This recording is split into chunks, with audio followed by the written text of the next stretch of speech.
बघता बघता या वर्षातले पण 5 महिने गेले नाही का? हा, आणि तसं आता ऊन आहे एवढं, आणि जून महिना मला पावसाळा पाहिजे, पाणी कुठं दिसत नाही. पाऊस तर पडणारच हो, पण जून म्हटल्यावर मग काही नियम पण आले असतील नवीन. नियम बदललेत ना, नवीन नियमही आलेत. 25 वर्षाखाली अल्पवयीन मुलाला गाडी चालवल्यास 25,000 दंड व 25 वर्षापर्यंत परवाना दिला जाणार नाही गाडी चालवण्यास. बरं झाला हा नियम आला.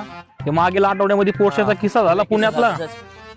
परत 14 जून पर्यंत आधार कार्ड मोफत अपडेट करून भेटू शकतं, तिथून पुढे नाही. चांगलं झालं की अजून काही नवीन आले का? अजून व्यावसायिक गॅस सिलेंडर हे थोडं स्वस्त जरा झाले, पण घरगुती सिलेंडर हाय त्याच किमतीवरती हे लय मोठं दुर्दैव. असो, काही टेन्शन नाहीये.